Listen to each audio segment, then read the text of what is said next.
Okay, we've given some general information about where we are or when we are in time, and a little bit about what was happening with the climate. And now we're going to go more into the archaic humans of the Middle Pleistocene.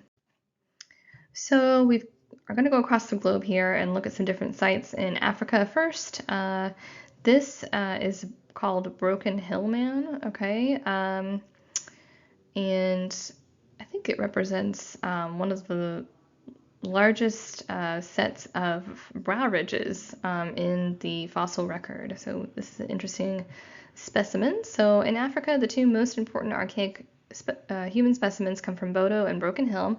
All other 8 African specimens resemble these two in morphology. At Kabwe, also called Broken Hill, a complete cranium shows a mixture of older and more recent traits. The dates here range from 600 to 125,000 years ago. You can see the skull's massive brow ridge, low vaults, and prominent occipital torus. You can't see the occipital torus in this picture, but those are features of the skull. But the occipital region is less angulated, and the cranial vault bones are thinner, and the cranial base is essentially modern.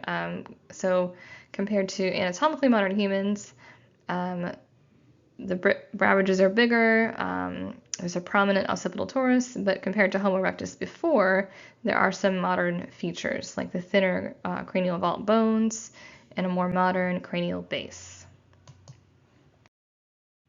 So here are our sites of archaic humans in the Middle Pleistocene.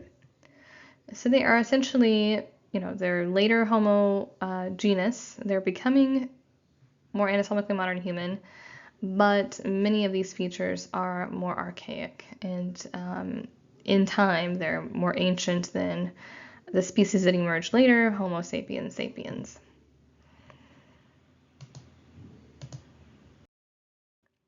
So here's the Bodo skull, another significant fossil with nearly complete cranium, which shows distinctive patterns of cut marks, possibly due to cannibalism or a death ritual.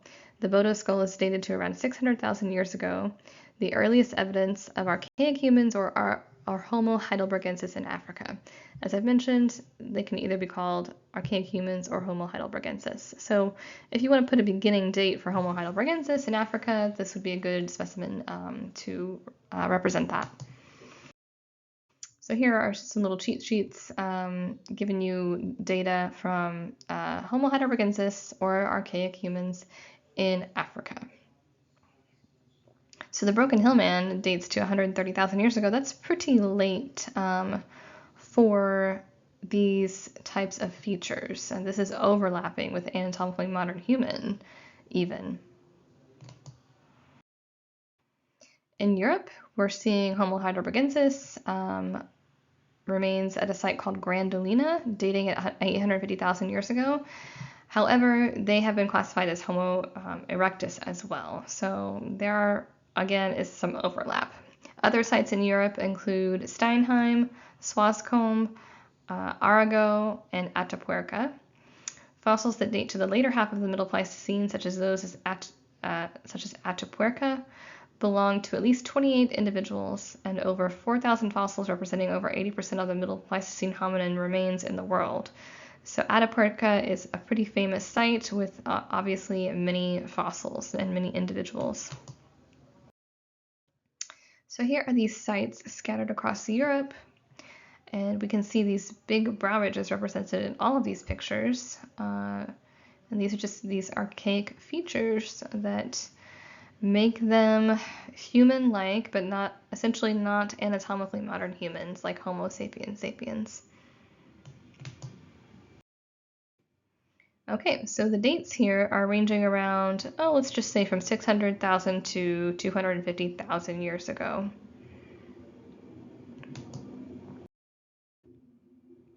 In Asia, we find archaic humans as well. Chinese paleoanthropologists like to argue that Homo erectus populations evolved into these species, and also tie this into the argument that modern Chinese people evolved from a separate Chinese Homo erectus lineage, which puts, the timeline of their people, making this timeline millions of years old. So I think it's kind of a cultural thing that they want the earliest anatomically modern humans to have evolved in China, or at least to have dated back, millions of years along to Homo erectus, when Homo erectus made it to this part of China. So we'll see if that's, we'll see if they still hold that thought today. I'm not sure, but I've been hearing this argument since my college years, and it's kind of interesting to hear their scientific perspective on these Asian specimens. The most complete late, middle, or early upper Pleistocene skull from China is the Dali specimen, with a cranial capacity of 1100 and dating between 230 to 180,000 years ago. The cranial capacity of the Jinishuan partial skeleton, dated to about 200,000 years ago, is fairly large, about 1,200 cubic centimeters, and the cranial walls are thin. So those are very modern features as far as cranial capacity and the thin cranial walls. So of course, again, as always, there is controversy regarding the classification of these specimens. But here they are. We are still seeing a long and low cranial vault, not a very high forehead, and these massive brow ridges. So if you were going to compare these two to anatomically modern humans, an anatomically modern human which have a much higher cranial vault, a much rounder skull. These are kind of a football shaped, whereas a human's cranium would be more rounded. Here they are a little bit closer up. Okay, so we're seeing what could be called Homo heidelbergensis in Asia, or perhaps a very late representations of Homo erectus. So let's do a quick review. Middle Pleistocene human fossils from Africa and Europe resemble each other more than either resembles the pre-human fossils from Asia. Thus, the African and European materials are generally referred to as Homo heidelbergensis.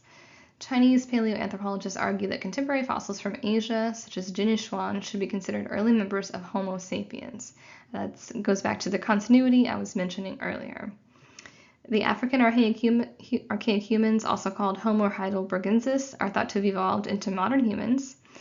The European Homo heidelbergensis would have evolved into Neanderthals, and the African Homo heidelbergensis would have evolved into anatomically modern humans, whereas the archaic humans that we saw in China potentially may have gone extinct or possibly interbred with anatomically modern humans who came later.